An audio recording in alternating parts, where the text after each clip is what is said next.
herzliches Willkommen zu einer neuen Aufnahme. Ich habe mich heute dafür entschieden für Metal Gear Solid. Ich habe mich so auf diesen Teil gefreut mit Snake Eater. Ich habe zwar alle Originalspiele damals durch. Ich habe mich so dermaßen auf diesen neuen Teil gefreut und ich möchte jetzt mit euch zusammen hier reinstarten. Im Vorfeld, bevor dieses natürlich jetzt hier online kommt, habe ich natürlich noch schön für euch, ohne mein dummes Gequassele, Mafia aufgenommen, Out Country. Ich hoffe, es hat euch genauso gefallen. Bloß hier habe ich mir so gedacht, hier werde ich euch wieder ein bisschen einen Knopf an die Backen labern. Weil dieses Spiel einfach nur mega, mega geil ist und ich kann nur jeden Einzelnen empfehlen, es auch selber einmal gespielt zu haben, weil es macht echt Spaß. Let's go! Ich hab den weißen Smoking! Naja. Ja, die Brille gefällt mir eher.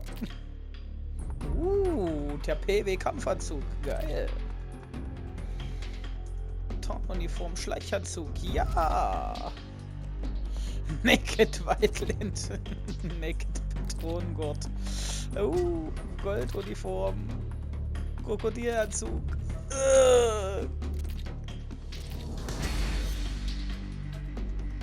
Neues Spiel. Snake Quiz Affe. Nee. Noch nicht. Wir machen ein neues Spiel.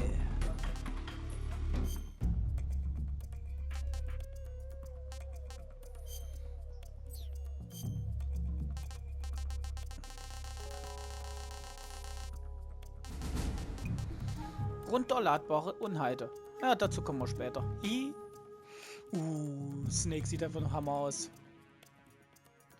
Mit Sneakanzug. Ja.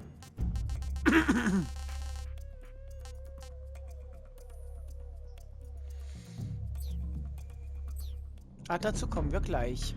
Wir gehen jetzt erstmal in das Spiel rein. Ich spiele zum ersten Mal. Mir gefällt 4. Genau, ich mag alle Teile der Serie. Also wenn schon, denn schon.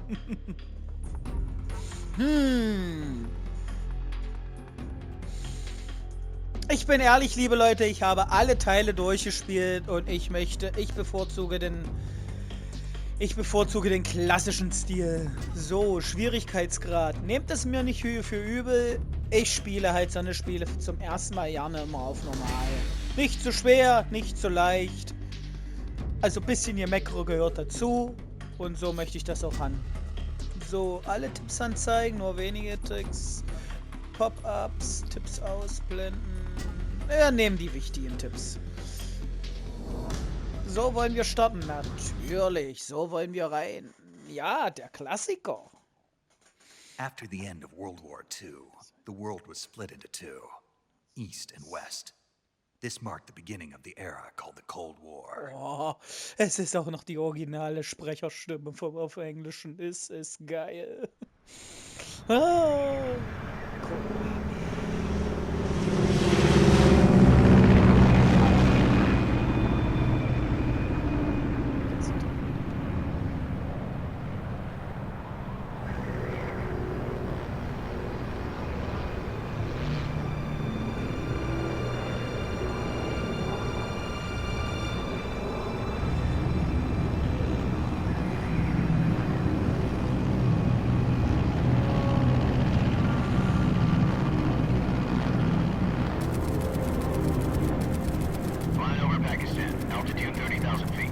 Approaching Soviet airspace.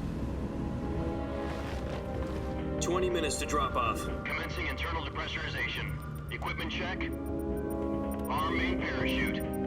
All right. You ready to go? Drop zone still showing a high pressure mass. Cav okay. Good. We've got high visibility.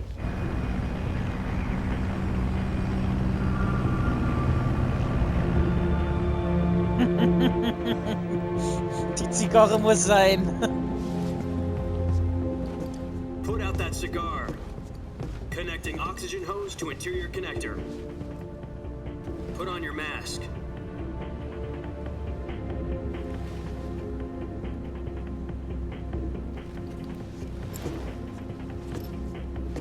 Does this panty waste know what he's doing? Approaching release point.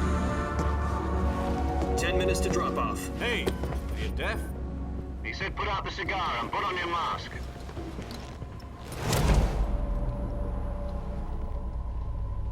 Die schöne kubanische.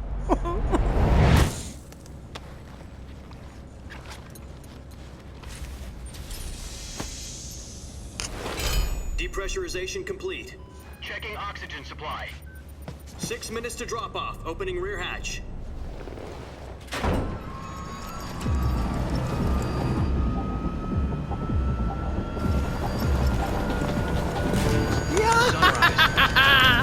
Genau in den Sonnenaufgang rein. Ist das geil? Ich liebe jetzt schon jede einzelne fucking Sekunde. External temperature minus 46 degrees Celsius. 2 minutes to drop off. Stand up. You'll be falling at 130 miles per hour. Try not to get frostbite from the wind chill. 1 minute to drop off. Move to the rear. Activate the alarm bottle. This is one for the history books. The world's first halo jump. 10 seconds to drop off. Stand by. Status okay. All green. Prepare for drop-off. Countdown. 5, 4, 3, 2, 1. Spread your wings And fly. God be with you.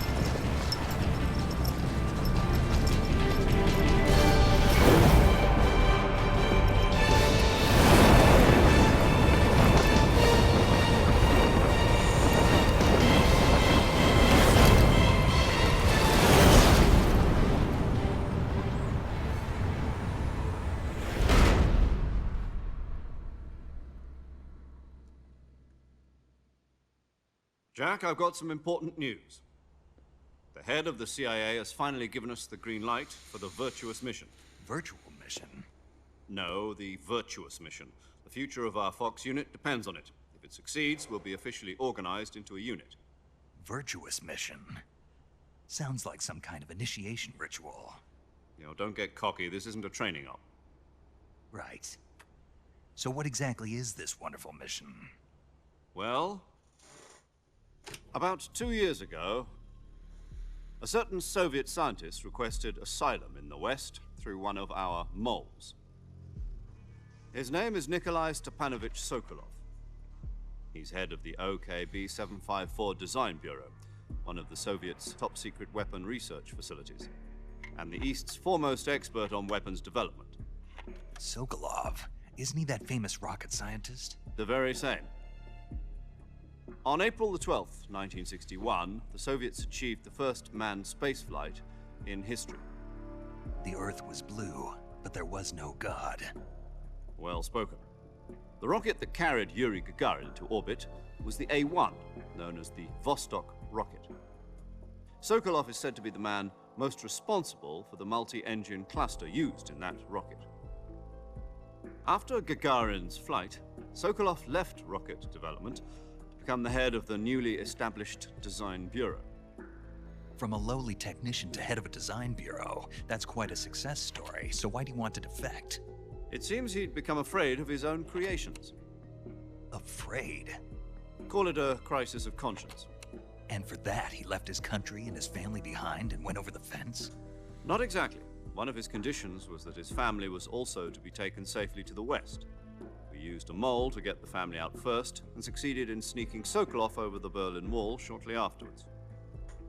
I was the one who conducted the operation. The security on the eastern side was still full of holes back then. Then what? We got Sokolov over in one piece, but the whole ordeal had left him exhausted, and we checked him into a hospital in West Berlin. It took him 2 weeks and more than 600 miles to get from the research facility in the Soviet Union to Berlin. He was in no condition to say anything coherent. And it was only a week later that we had something much bigger on our hands. The Cuban Missile Crisis. October the 16th, 1962, President Kennedy received word that the Soviets were in the process of deploying intermediate-range ballistic missiles in Cuba. President demanded that the Soviets dismantle and remove the missiles. At the same time, he announced a naval blockade to prevent further missile shipments from reaching Cuba. But the Soviets didn't back down, instead placing their armed forces on secondary alert. Soviet transport ships carrying missiles continued on course towards Cuba. US and Soviet forces went on alert for an all-out nuclear war. Frantic negotiations were conducted through the UN's Emergency Security Council and unofficial channels to end the hair-trigger standoff. Finally, on October the 28th, the Soviet Union agreed to remove its missiles from Cuba. And so the world avoided a nuclear holocaust. But in order to get the Soviets to pull their missiles out, we had to make a deal. You mean the one where the US agreed to remove its IRBMs from Turkey? No. The Jupiter IRBMs deployed in Turkey were obsolete, and we were going to get rid of them anyway. They had no strategic value whatsoever to either the US or the Russians. The Turkey deal was a ruse, a cover story that was fed to the other intelligence agencies around the world. So what did the Russians really want? Sokolov. They wanted us to return Sokolov. You mean the Soviets pulled out of Cuba just to get their hands on Sokolov? That's right. What the hell was he working on? At the time, we had no idea. We were running out of time. It was either give up Sokolov or risk full-scale nuclear war. In the end, we had no choice. President Kennedy gave in to Khrushchev's demand. The next day, I got Sokolov out of the hospital, handing him over to agents on the eastern side. Sokolov kept on screaming, "Save me," until he disappeared from my sight. Then, a month ago, we received some new information from one of our moles. About Sokolov? Yes. He was taken back to the research facility and forced to continue working on the weapon in question under KGB supervision. What's more, it's on the verge of completion. So what kind of weapon is it? Something to do with space rockets? No, missiles. Same technology. I guess you're right. We don't know the details, but it appears to be a new kind of nuclear device. For half a year now, the Soviets have been conducting frequent nuclear tests at Semipalatinsk. Something to do with the weapon, I assume. We're talking about a secret weapon so big that Khrushchev was ready to pull out of Cuba to get it back. Is Sokolov still in the facility? No. According to our intelligence, he's in Selino-Yarsk, a place in the mountains about 3 miles to the west that's known as the Virgin Cliffs. The Virgin Cliffs. Nice name for a virtuous mission. They moved him there just recently. Why? Apparently, they're conducting a field test of the weapon, but it's our best chance to get him back. This mission would never have been possible if he was still in the research facility. This is our last chance. Sokolov must have known that too when he contacted us.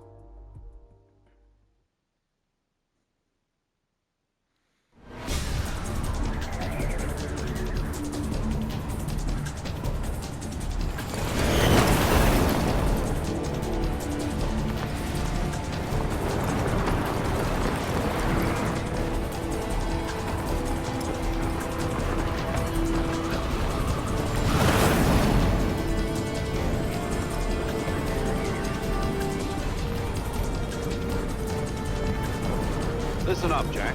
Your mission is to infiltrate Selino-Yarsk in the Soviet mountains, ensure the safety of Sokolov, and bring him back to the west.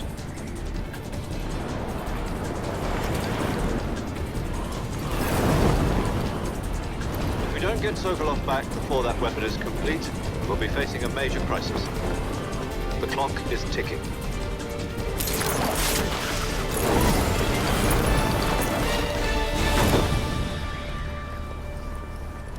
Once we've confirmed the rescue of Sokolov, stand by at the recovery point. A recovery balloon will be dropped at that point. Helium will be pumped into the balloon to inflate it. The process takes about 20 minutes. Once it's complete, the gunship's arm will latch onto the balloon and pull it up. The Fulton surface-to-air recovery system. I'm familiar with the theory. Take it easy. It's been combat-proven. Do you think Sokolov is up to it? The shock will be less than during a parachute jump, and the arm can handle up to 500 pounds. So you're planning on going over the border in a single combat talon? She's equipped with two 6-barrel 20mm Vulcan cannons, as well as two 40mm machine guns. Sounds like she could hold her own against a battalion of tanks. Even with the fuel in the reserve tank, we're facing a 4-hour time limit. If all goes well, it shouldn't take more than a few hours. Home in time for dinner. But if anything goes wrong, you'll be eating dinner, breakfast, and all the rest of your meals in the jungle.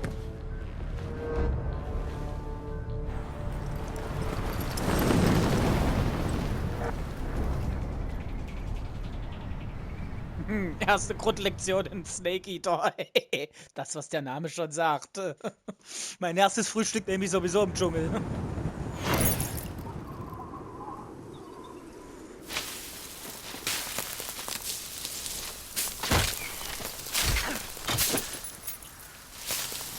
Ja.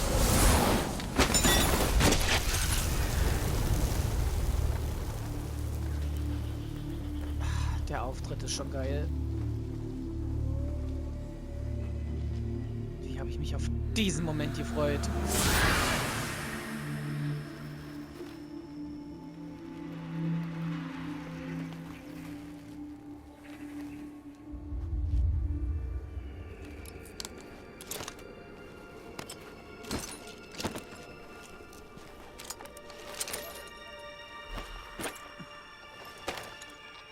Ohr weg. Maske an.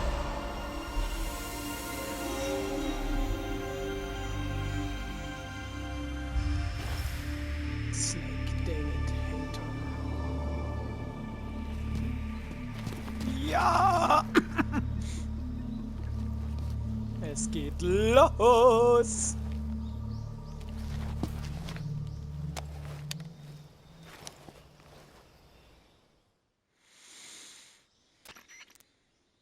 Do you copy? You're already in enemy territory, and somebody might be listening in. From here on out, we'll be using code names to refer to each other. Your code name for this mission will be Naked Snake. I'll be referring to you as Snake from now on. You're not to mention your real name. Snake? Oh, you don't like snakes? What do you mean? Well, you've eaten one before, haven't you? In survival training? I'm glad to hear that. I don't know if I'd ever order one in a restaurant, but... Be careful, you might not have a choice. What about you, Major? What should I call you? Let's see. I'll be Tom. Call me Major Tom. This will be a sneaking mission. You must not be seen by the enemy. You must leave no trace of your presence. Is that clear? This kind of infiltration is the Fox unit's speciality. In other words, weapons and equipment are procured on site. That goes for food as well. You're completely naked, just as your name implies. Great. Now I see why you asked me if I like snakes. I suppose calling me Snake was your idea of a joke, too. No. There's a good reason for that. I'll tell you later when the time is right. Gotcha. Getting back to the subject, how exactly am I supposed to feed myself? You've been issued a knife and a tranquilizer gun. Use them to hunt for food. You'll also find some medical supplies in your backpack. Yeah, about the backpack. I lost it in a tree on the way down. I see. Well, you'd better go back and get it then. You know where it is? No problem. I can see it from here. It's stuck on a branch. To climb a tree, stand in front of a tree that's covered in ivy and press the action button. I'll be monitoring your progress over the radio. We can't risk violating Soviet airspace, but I'll be in the gunship. My frequency is 140.85. I'll give you a call if I need to talk to you. If you need to talk to me, use the send function. Okay, Snake, go get your backpack. So, okay, okay.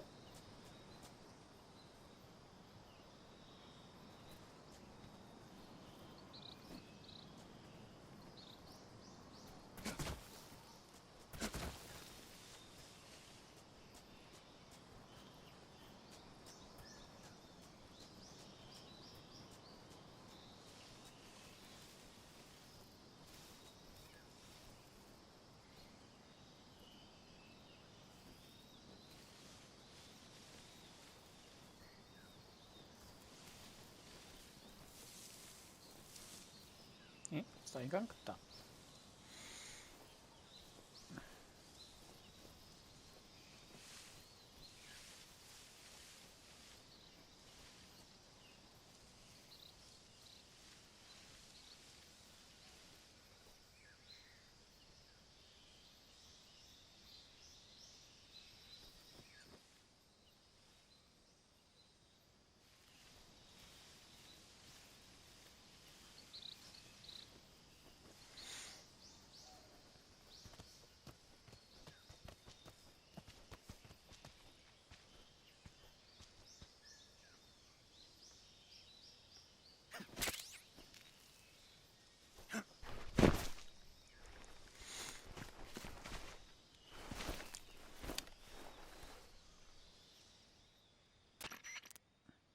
I see you've retrieved your backpack, Snake.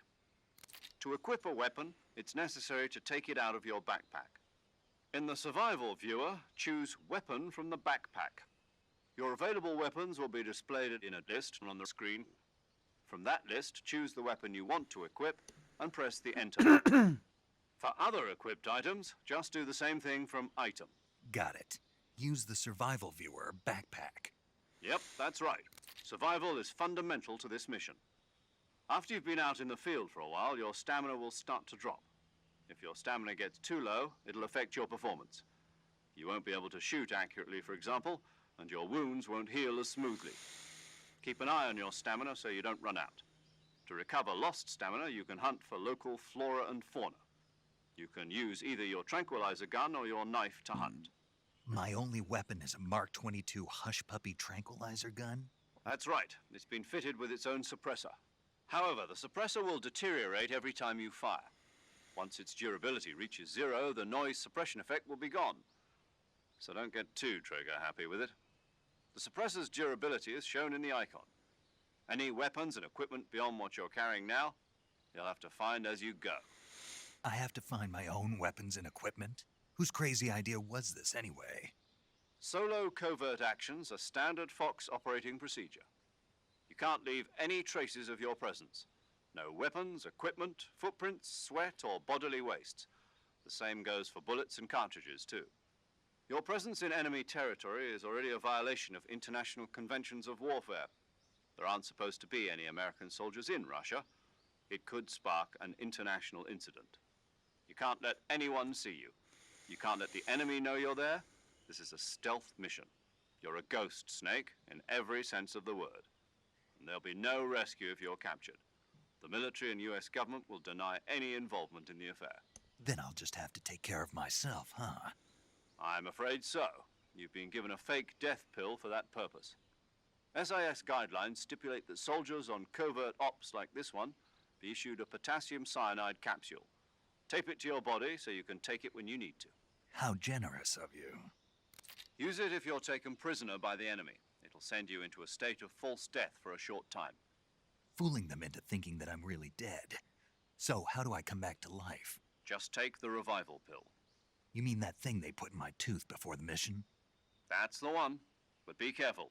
If you remain in a state of false death for too long, nothing will be able to bring you back. Remember that. I'll keep it in mind. You said this was a solo mission, right? Right. I guess that means I can't count on any reinforcements. Correct. The mission rests entirely in your hands. A real one-man army. Relax. There's a support team ready to back you up over the radio. Who? I'll introduce them to you. This time, survival is of utmost importance. The first member of the support team will be in charge of monitoring your physical condition, acting as a medic, so to speak, as well as recording your mission data. She's a member of Fox as well, and she's here on the gunship with me. She? Hello, Snake. I'm paramedic. Nice to meet you. Paramedic. As in a medic who comes in by parachute. Aren't you going to tell me your real name? Are you going to tell me yours, Mr. Snake? My name, huh? It's John Doe. And they call you Jack for short. You're a regular Captain Nemo. A name means nothing on the battlefield. After a week, no one has a name. What's your name? Jane Doe. Very funny. I wasn't joking, but I'll tell you my name only if you manage to make it back alive. My frequency is 145.73. She's also in charge of recording your mission data.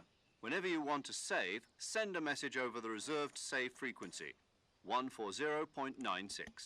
So saving lets me record my mission data. That's right. It also records the state of your health. Good to know. There's one more person I want to introduce you to, Snake. Huh?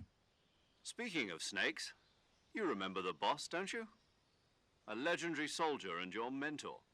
Actually, it was the boss that got the DCI's authorization in the first place. She's going to be serving as Fox's mission advisor.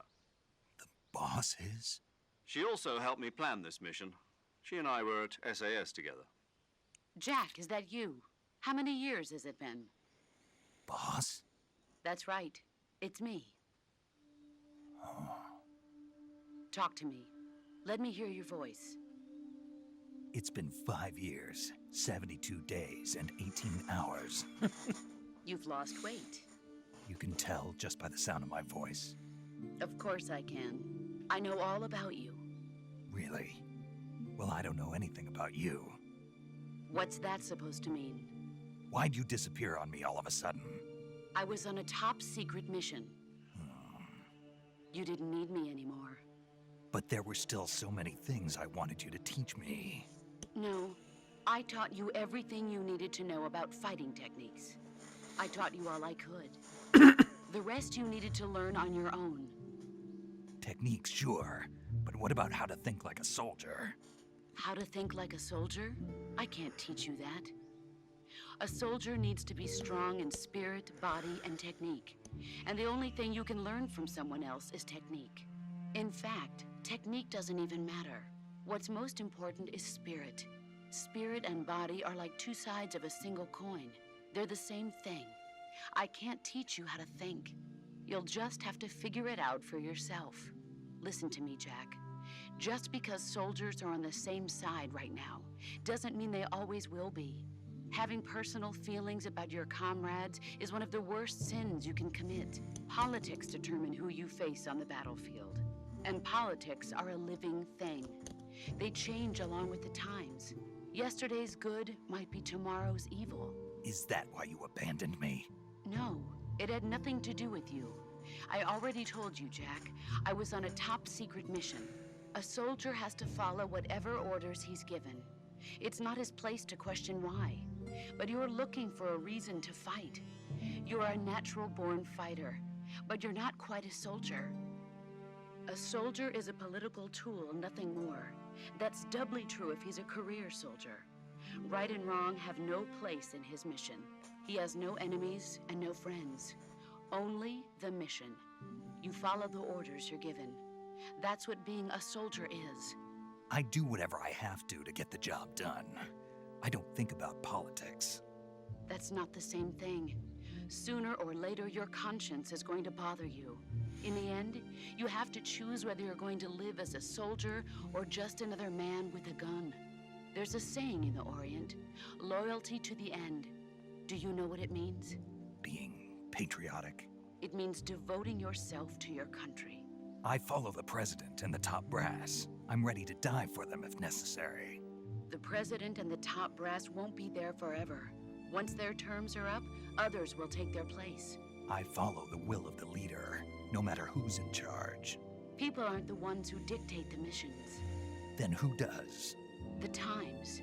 People's values change over time, and so do the leaders of a country. So there's no such thing as an enemy in absolute terms. The enemies we fight are only enemies in relative terms, constantly changing with the times. As long as we have loyalty to the end, there's no point in believing in anything, even in those we love. And that's the way a soldier's supposed to think? The only thing we can believe in with absolute certainty is the mission, Jack. All right, but do me a favor. What is it? Call me Snake. Snake. Oh, right. Your codename is Snake. It suits you well. That's right. The legendary unit that the boss put together during World War II was a snake.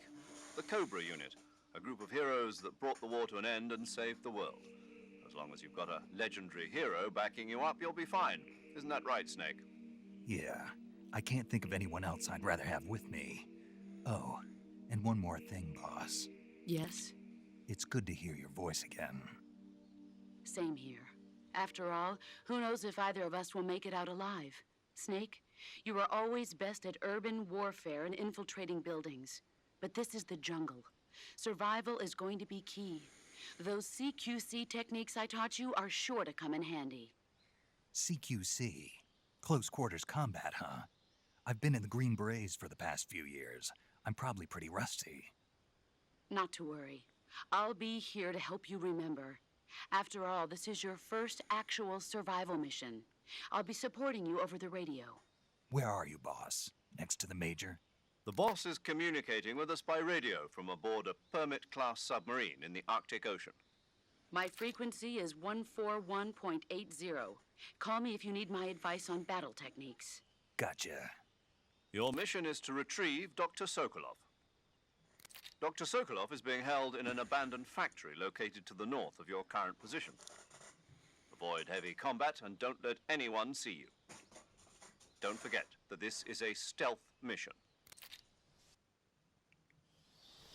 Snake, try to remember some of the basics of CQC.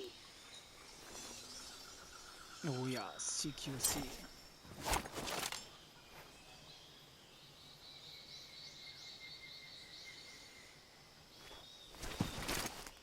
Commencing Virtuous mission now.